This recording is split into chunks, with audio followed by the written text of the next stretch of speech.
Hello, everybody. Happy Thursday. It is Michelle with Moksha Grace Coaching, and I'm glad that you will be joining me today because I'm going to give it a few minutes for people to join us as everyone is getting the announcement notification that we're going live.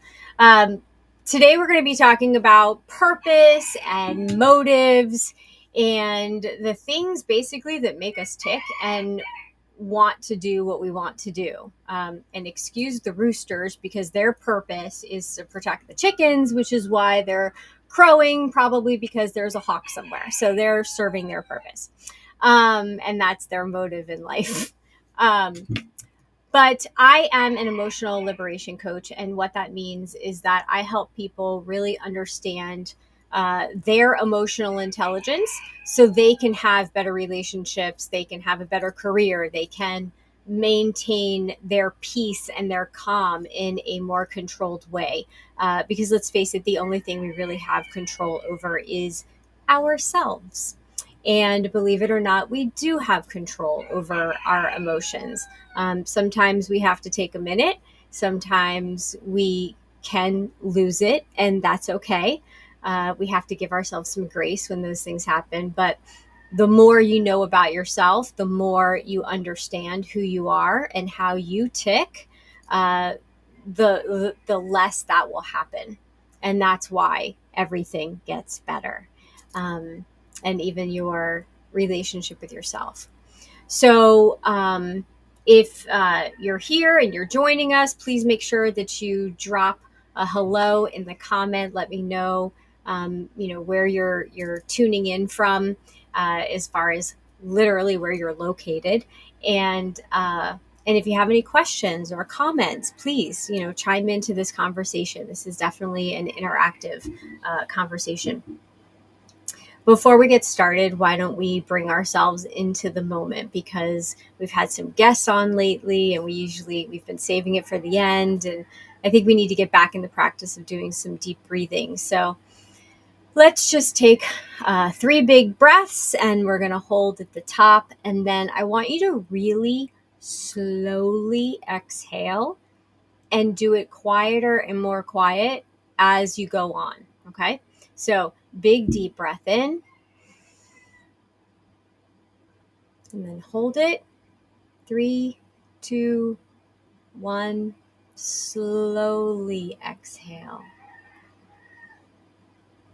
What we're doing is just calming down your nervous system, calming down everything. Big deep breath in. Hold it. Nice, slow exhale. And one more time for good measure. 3, 2, 1. Slowly exhale. Good. So, through life, we all have phases. We have changing priorities that happen. First we want to just get through school, and then we want to get through our 20s and party and have fun and figure out what we want to do, as we grow up. And then we start a career or we fall into a career, we stumble upon something, a job, a job, and then we get on a hamster wheel. And then sometimes the hamster wheel gets bigger and we can climb the ladder of said hamster wheel, and get on the biggest Ferris wheel ever and go into like leadership or management. And then sometimes we fall and everything kind of collapses, and then we have to rebuild and we have to find a new identity. Sometimes our kids will go off to college, and not sometimes, but a lot of times, and we find ourselves all of a sudden going, well, now what? What do I do now?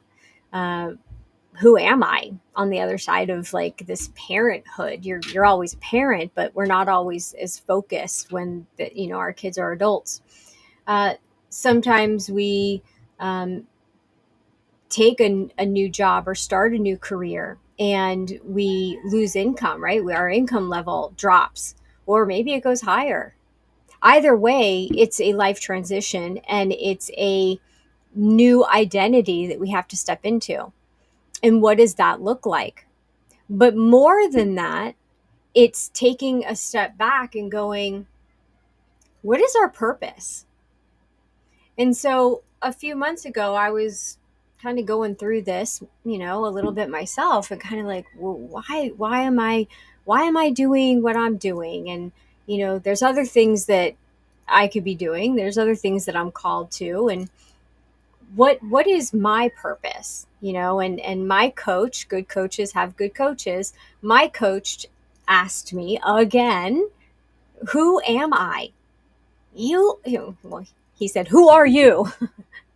And the I am question came up. And it's not just about what you do,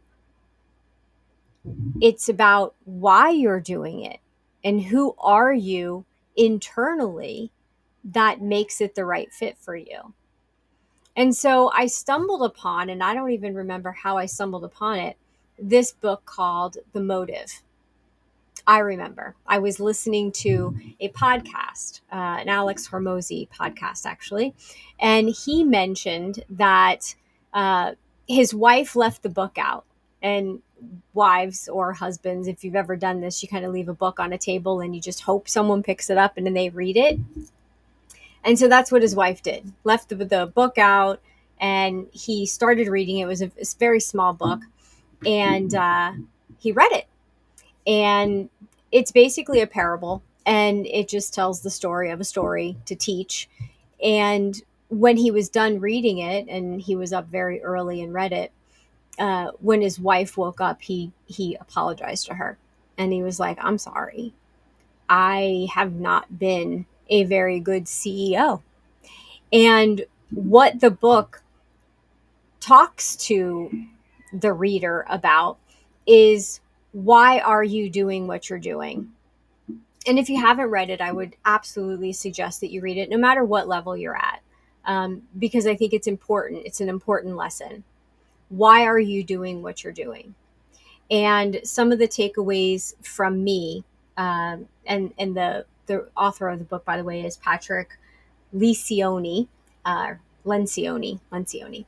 And are you passing off the important pieces of being a leader to other people because you think that you've earned it? Like, you've earned the right to be the leader. And so you don't have to deal with the drama and the challenging conversations, and you don't have to deal with a lot of the day-to-day things. You can hand that off and delegate that to somebody to do for you.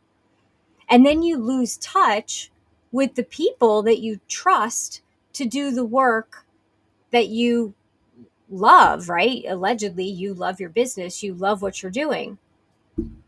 And so if you're not part of the development of the other leaders, if you're not having those crucial conversations, those real critical conversations with the employees, with the leaders of the employees, if you don't know how your business is ticking because you think you can just sit in the office and just kind of oversee and watch everything happening, are you really being a leader? Are you just somebody sitting in the throne?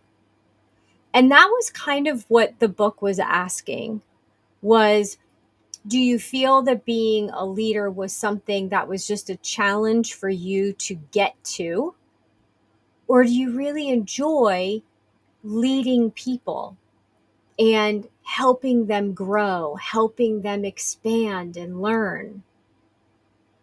And so as I was thinking about this from a coaching perspective, it would be like me having coaches under me that do a lot of the, I guess, what some might call grunt work, like finding out what's the deal, what's wrong with somebody, and then just reporting it back to me and then letting me do the higher level stuff, versus walking somebody through their first moments of making a decision, of getting help, and that fear, and questioning what they're doing, questioning their life, why are they doing it, and then working them through the beauty of finding and uncovering their new identity and helping them develop that. And what does that look like? And taking them through that process of taking that self inventory. And if we're not stepping up as leaders because we enjoy that and we want to be followed, right? What do they say? That good leaders are followed, not because anyone has to follow them, they want to. Where there's some leaders that feel like they have to drag people to lead, to follow them where they're going. I would rather be the one that people are going, yeah, I want to come with you. And I don't want people walking behind me. I want people walking with me. And let's collaborate. Let's do this together. That's what coaching is it's a partnership. I can't be a coach without clients, and clients can't, necessarily move forward if they don't have someone guiding them, whether it's a coach or a mentor, someone that they trust. And it's the same with corporate. If you're not leading and you're just sitting in that high office and you're just having a bunch of meetings, and you're having a bunch of meetings where people are just reporting out to you and reading either from a presentation or their report, but there's no meaning behind it, there's no feeling behind it, then what's the meeting really about? Because shouldn't meetings be brainstorming and bringing ideas, and if there is an issue, how do we work it out? How do we make sure that it never happens again? And it was interesting, I was talking to somebody the other day about this and prepping for this conversation. And I was saying, it's really hard to find an environment that is like this, right? A very healthy environment, uh, open communication that goes up, down, sideways, right? Because a lot of organizations, the communication usually just comes from the top down to the bottom. So it's really hard to find that environment that's just so robust and makes you feel so included in everything. And as I was thinking about it, I was like, yeah, I don't know that even exists. And then I was like, wait a minute. I was in that environment. And I was in that environment when I started my corporate career in healthcare. And there was like a 4-year span where the whole group, all of the leaders, the directors, the C suite, we were all on first name basis. Everybody knew each other's name. We all knew what each other did. We all respected everybody. We respected all the departments. We worked very well together. And we had fun. We had fun in meetings.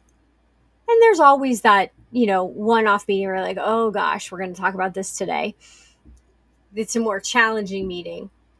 But we had a CEO that people just wanted to be around. And I'll never forget, I remember sitting with her the first few times, and I would notice that when we would go to conferences and things like that, that she would do this little humming underneath her breath, very lightly. She just hummed to herself.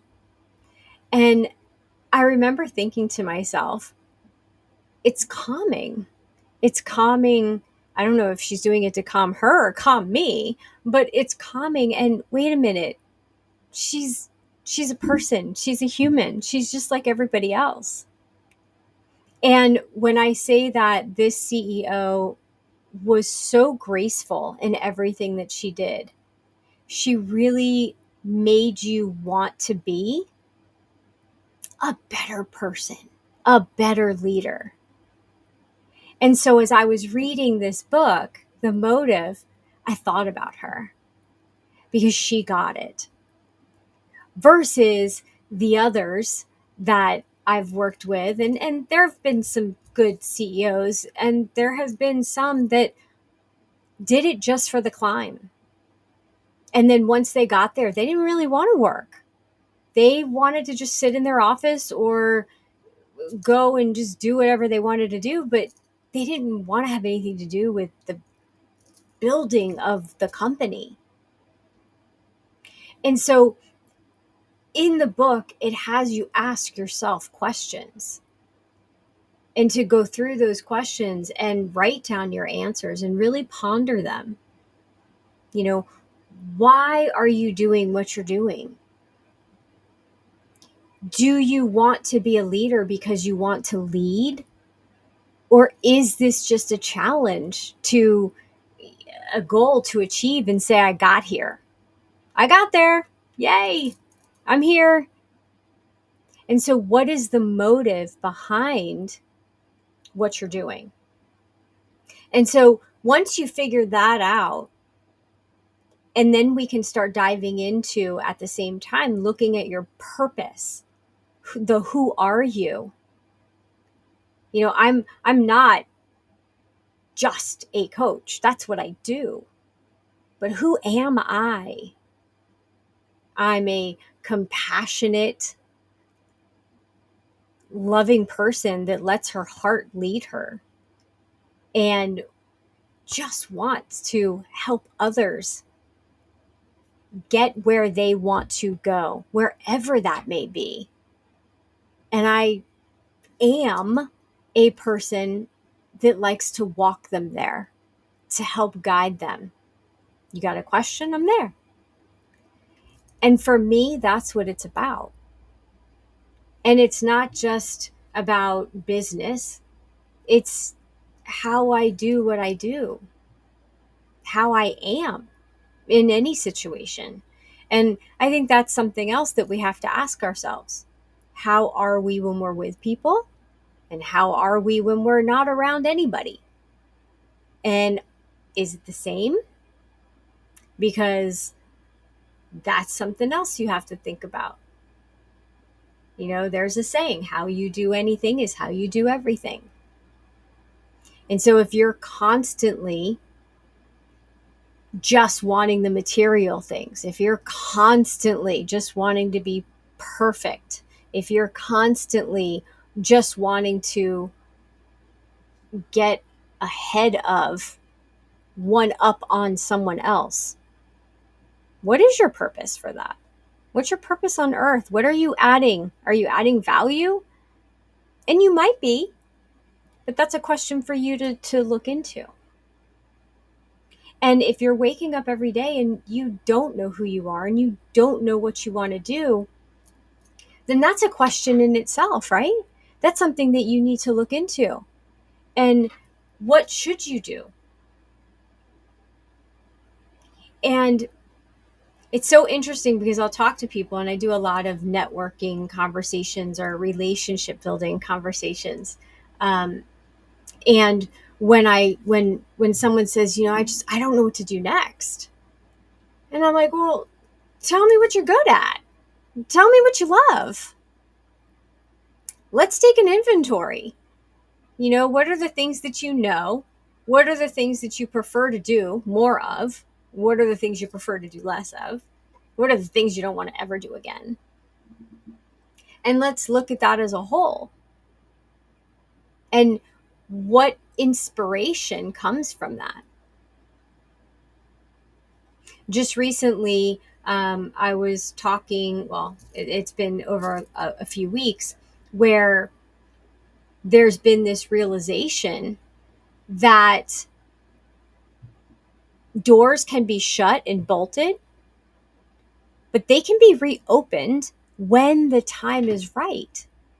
It's like, I know Krista will love this. It's like in the, and I don't know if it's the Hobbit or the Lord of the Rings part, but speak friend and enter. And they were overthinking it so much. And all they had to do was say it in a specific language and the door just opened. And sometimes that's life. We have to figure out what is that one thing that we need to figure out, and then the door magically opens.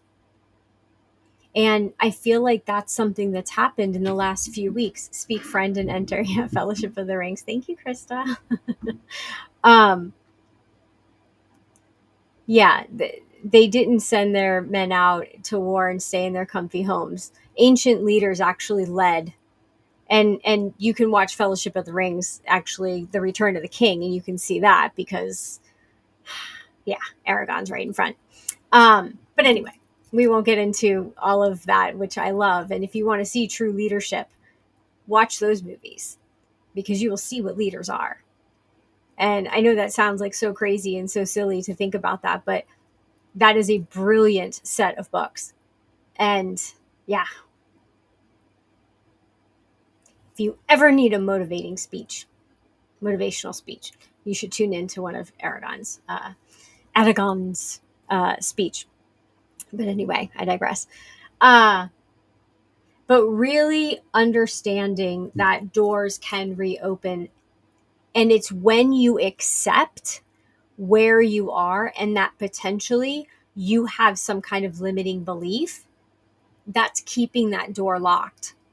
And when you break that limiting belief, all of a sudden it's like you got this magic key and you stuck it in the keyhole, and everything just, you're like, wait a second, like the world's got color again. And so what is that for you? And so that's what I love helping people figure out. That's what I love helping people walk towards. We're not going backwards and looking at, all of the things that happened to you that made you who you are and the things that make you so angry. Are we going to maybe take an inventory of some of those feelings and emotions? Yes. But am I going to ask you to relive those moments? No. We are going to move forward though, because that's the difference between therapy and coaching. Coaching is all about moving forward. And how do we break the chains that bind us to the past? Because if you're living in the past, you're going to stay there. You're going to stay in that comfort zone. So if you want to break free and you want to start looking into what is your purpose, and by the way, your purpose changes. You're not who you were in your 20s, your 30s, your 40s, 50s, 60s. You're not the same purpose. You're not the same person, so your purpose changes. Your identity changes. Your core values, however, will ultimately stay the same. Integrity is one of my most important ones. My word, very important to me. That's all we have. If you say you're going to do something, do it. Even if it takes you a little bit longer, fine. Communicate that, but keep your word. Having fun and enjoying life, being present. That's not necessarily a value. That's something I've had to learn how to do more and more and get better at. But it has become a value. But those core values are your core. It's who you are. No matter what, it's who you are. And so taking a look at that and then looking at your purpose, taking the inventory, what is it that you want to do now? What's important to you? What are your priorities now? And how do we build or rebuild from this point moving forward? So, yeah, tomato, Hi, Raymond. Thank you for being here.